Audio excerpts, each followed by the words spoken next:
Hi, and this is Marquette, famous from Mark Lada's soft white underbelly. Mark did not want to advertise my novel.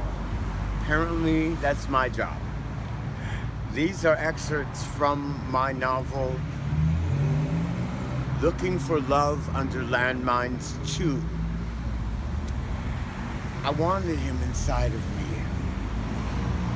I wanted him to take me away from reality that otherwise may have kept me frightened and trying to hide from my greatest desire, his fire.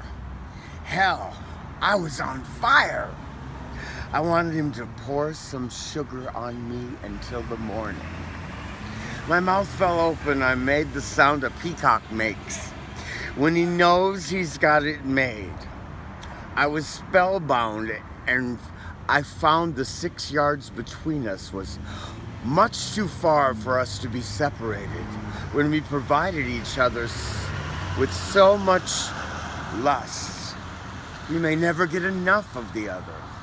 I was both spellbound and hypnotized by bright eyes I hoped would tell me sweet little lies tonight.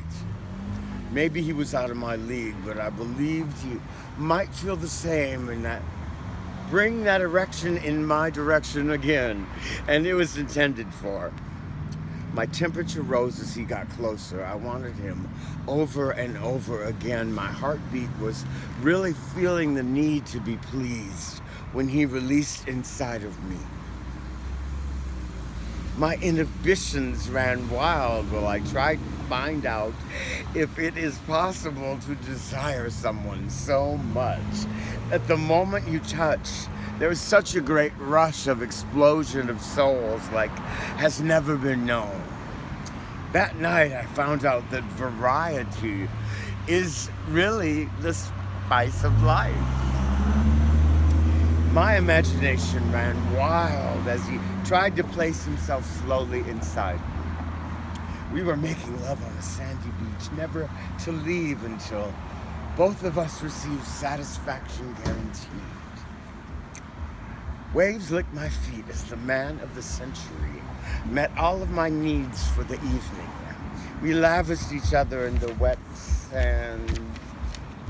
Our dance was a command performance. We never wanted to end, and if it did, well, we'd begin again, skin to skin. At the crack of dawn, the man I'd grown to love in seconds left without so much of a word. That night I felt I'd gotten what I deserved and so much more. I'd been served. He made me see that I was destined to be happy if I could have that each and every night. Maybe this one wouldn't go away. That is what I told myself. I was saying that to myself all the time, but before the break of dawn, they would be long gone. His coming in and out of my life would honestly be misery for me. If only every one of them didn't always get up and leave me dry right at the very end of the night.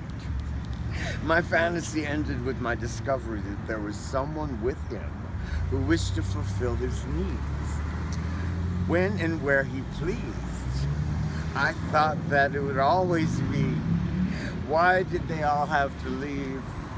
I felt a little bit like Jeffrey Dahmer lost somewhere in Milwaukee in the apartment trying to fit an extra skull into the refrigerator.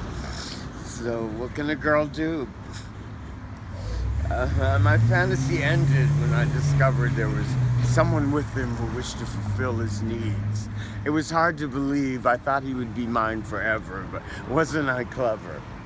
My fantasy ended with my discovery. I was back on the hoe stroll, hoping the cops would leave me alone. Gracefully, I pranced down the boulevard, hardly noticing a crooked cop on a crooked beat on a crooked street, until sternly he greeted me in a rather impassioned fashion. Because obviously he knew just what I had planned. "Mary," he said sarcastically, "I want you off the stroll. Away you go." If I see you when I drive by next time, you'll walk the line until I find something to hold you on for a very long time. This speech was repeated on a weekly basis to runaways in search of trade. Most of them were smart enough to just go away.